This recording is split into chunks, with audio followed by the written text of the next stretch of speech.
Hey, it's Mac with PriceActionTradingSystem.com, and it is Wednesday. It's June 16th. This will be our chart lesson for today. And with FOMC today, really it only affected the market. You want to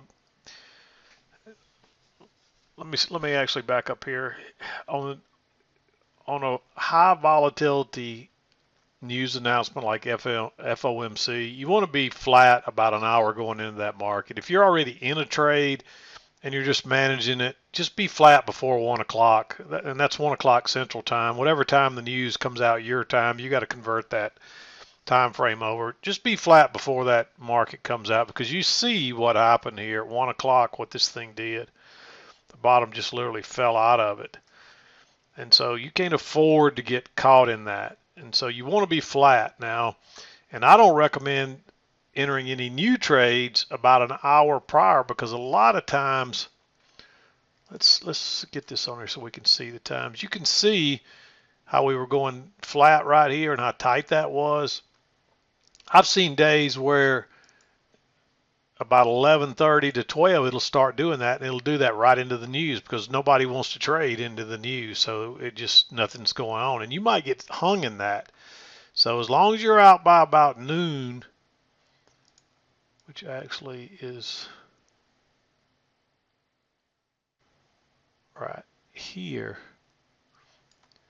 Should have had it all the way over to there. But from that point on until it kind of settles back down to normal again, which I felt was right about in here, maybe a little, maybe you could have said even said, hey, we're pretty much back to normal right here. But that's only about 7 minutes after announcement, and usually you want to go at least 15 minutes, so that's why I moved it over to about right there. It's still only not quite 15, but you can see it's kind of slowing down there. So if you maybe from right there on, uh, you'd be fine. So that's what this blue is. Just don't trade in there, and you'll be a lot better off for it. I had somebody actually email me. He was upset with himself because he tried to catch a runner during this. I think he actually got his scalp when he first sent it to me. I thought he must have taken a hit or something the way his email sounded, but I believe he got his scalp and thought he could get a runner and found out real quickly he couldn't. So anyway, I don't know the details on his trade, but it sounds like his runner didn't turn out too well for him. So anyway, just be careful trading into that news, and don't try to be don't try to get. I mean, I've actually seen trading systems or trading strategies where you actually try to trade the news, and sure, that's a nice big move if you can catch it. It's great, but even if you knew the news in advance, you don't know which way this thing's going to break. I mean, I don't think there was any change at all. There was nothing today to excite the market as far as I'm aware. Unless I'm missing something, I don't think there was any change. I didn't go look at any of the news or anything, but I did see that the rate was basically unchanged. So unless I'm missing something, there's no reason for it to cause it to do this because nothing changed. So usually when you get these crazy moves is when something unexpected happened. Somebody they're expecting no rate change and you get an increase, or they're expecting an increase and you get a decrease, or no change at all. Sometimes those can set the market off because really a lot of this stuff is often already worked into the prices, and so when it comes out, it's the old saying of buy the rumor, sell the news is true, because by the time you hear the news, it's already built in. And so the rumor, people are buying it and are selling it or loading up on the rumor. And so once the news comes out, usually everything it'll change drastically. So that old saying holds true. And of course, in futures, it's not necessarily buy the rumor, sell the news. It'd be trade the rumor and exit with the news, because you can sell just as easy as you can buy or whatever. And we're not just looking for a stock to go up, in other words. So, but there it is, big picture. You can see we were in this real tight range. We sold off. The news came out, boom, and we just kind of worked sideways after that for a while before rallying. And you'll see this all the time. When you see these big moves during the news, within the hour, they almost always take them back. And you see what we did. We traded all the way back to where we started. The market resets, and then it'll go from there. And of course, it pretty much traded down from there. So, but let's take a quick look at the daily chart. Here's your look at the daily chart, and look what happened. We double tested this and went higher, and we came back and look where it's bouncing at, right at that original resistance. It's still acting as support as of now. It traded through there for a little bit, but it rallied back. So somebody had asked me about this being a second entry short. This is not a second entry short. Notice the new low here. That's a new swing low. It's lower than that one. And so you get a first entry. So your second entry short was there. So this is actually a third entry short. Even if this was a second entry short, I don't think it's somewhere you want to go short. There's another thing you could look at. You got a little two-legged correction and a second leg up. So on a bigger picture, this could be two legs up. But this is a daily chart, so it's a fairly large look at it. So technically, I don't see that as a second entry, although I do see two legs up with a little two-legged correction in there. And if we just did the measured move on that, let's just see what we get here. We didn't quite get a measured move. So there's a good chance we could sell back off here and get back into the range and trade some more, or we could just turn on down. But my guess is we've still got room to go higher if prices wanted to. So as long as this holds its support, I wouldn't be trying to get short. I'd want to see this come back underneath, test it, and then go down. So we'll just have to see, but I thought it'd be interesting to put this back up here and take a look at it. Let me zoom out some more just to make it a little easier to see for you. But you can see we bounced there 3 times now. So if we turned up again, good chance we're going higher. Although there is somewhat of a trend working up, but there's another possibility here of maybe a flatter trend or something. Right in here maybe.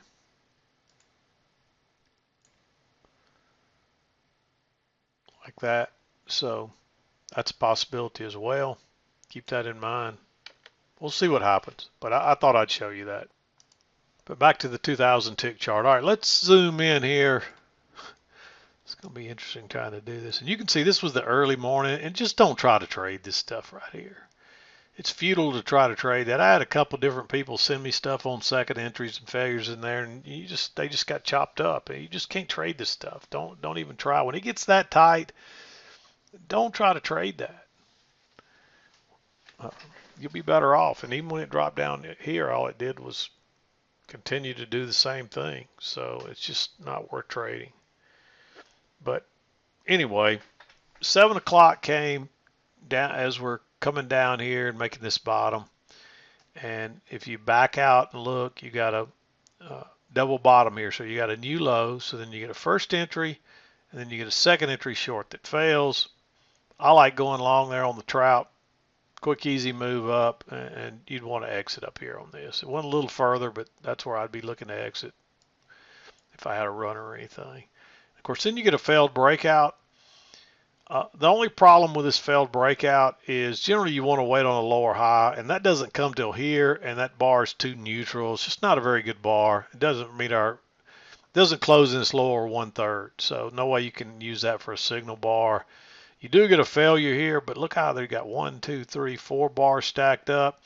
That one was tempting. I wanted to take it. And at that point, if you move this all the way to the far right of your chart, you can see that, it's not for sure that we're in this range. We do have some bars stacking up. But at this point, you would think, hey, we're probably going to try to go lower. So that's tempting as heck, but there's not much room to scalp out. And this is what will happen to you. It goes one tick lower and just kind of chops along. And it gave you a couple of chances to get out of there before it broke higher and would have stopped you out. So I just don't think there's anything in there you want to trade. You might have thought about going short here because if you had enough room, but you got to enter right in the middle. And this is a good indication of one where you don't necessarily want to enter in the middle. And the reason is because you can see we're bouncing off that midline, right? I don't know if you can see that dotted line in there, but look how prices are bouncing off of it. We're not getting through there, so don't trade into it. Here you're kind of usually going back and forth through it, so it's not that big a deal. But once you get over here and it starts getting stuck, don't try to trade through that. And notice when we came back, if you extend this on over, like so, that now we can't get through that midline from the underside. And you might have just expanded this, as might be all you did. And you can see it still fits. Now it kind of changes that midline. So just nothing to trade in there. We're working lower, and you don't get a chance to enter this. There's a first entry short, and there's a first entry long. So, and again, it's right in the middle of a bigger channel, just going sideways with congestion. So no way to enter that. And then the bottom falls out, and then you just start working sideways again. But finally, you get a turn down off the key entry point here. This just looks kind of weird. You can see we're working over, and it comes up, and you've got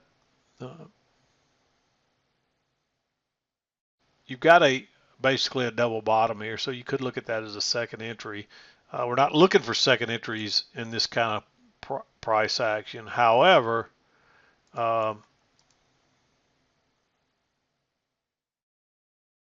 there's nothing wrong with, I didn't move this over too far. Let me get this out of the way. There's nothing wrong with taking that short right there off of that trend line. And you can look at it as a second entry. There's plenty of room back down. And you can see we've been moving back and forth through the midline here until right here. Then we went lower, but we actually had a break outside of it first. So that's a good sign that, hey, we may be going lower here. But now this blue took us into the FOMC announcement. Just sit tight, wait for it to kind of settle back down.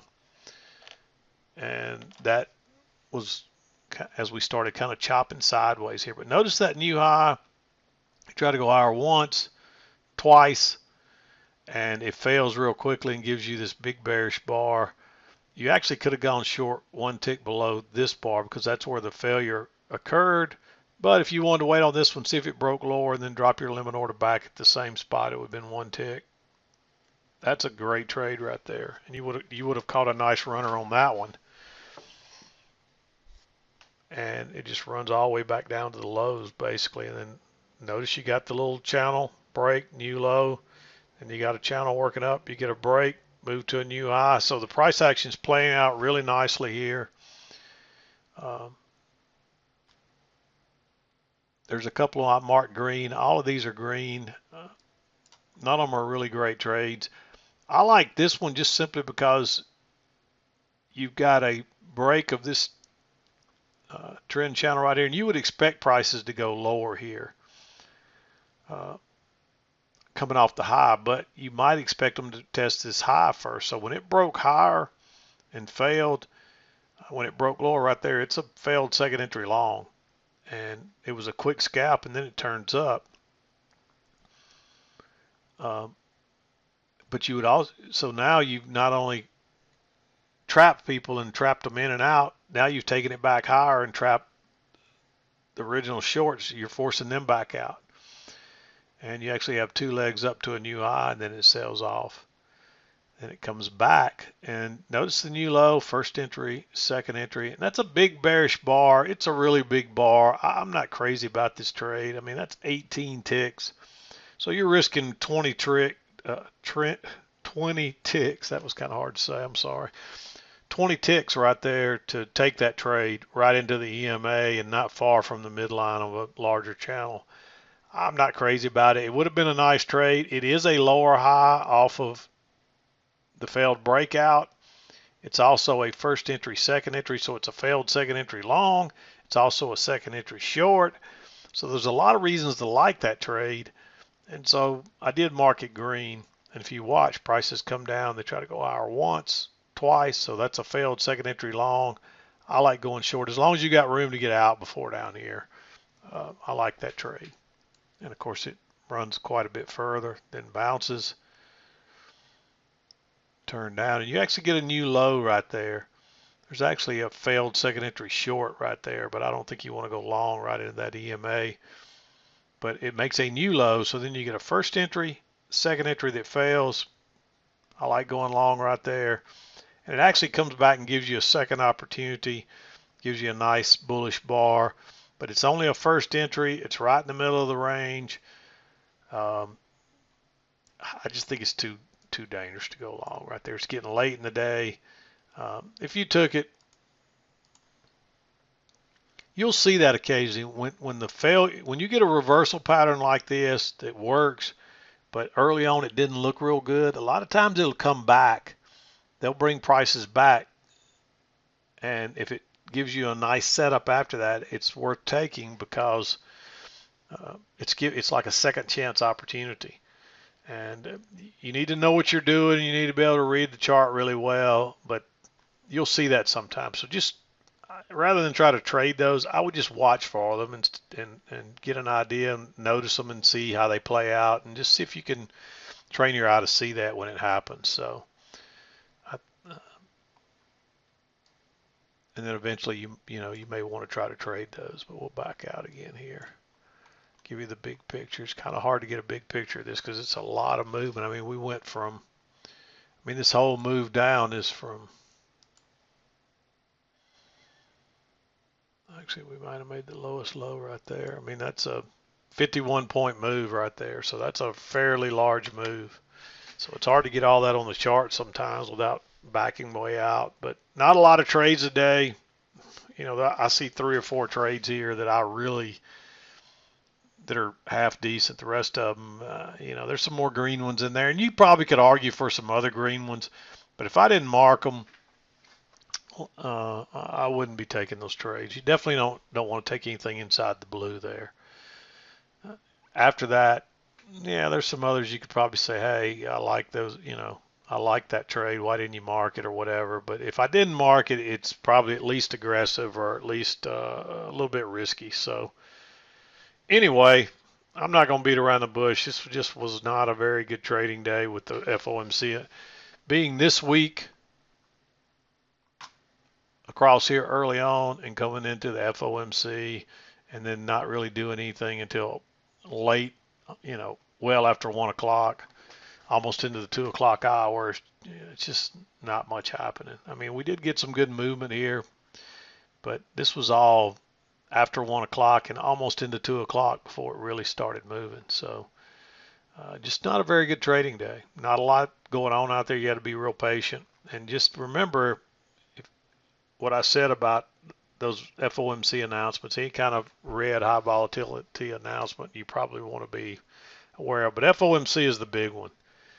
And definitely be out of that, be flat going into that, and don't take any new trades about an hour going into it, because sometimes it looks like this right into the announcement and you'll get stuck in there and be in a world of hurt. So you have to take a hit to get out because you don't want to take a bigger hit by staying in. So anyway, I'm going to wrap it up. We'll be back again tomorrow. Tomorrow's Thursday. We will wrap up our week. No chart lessons on Friday. But I'm done for today. This is Mac with PriceActionTradingSystem.com, and we'll see you next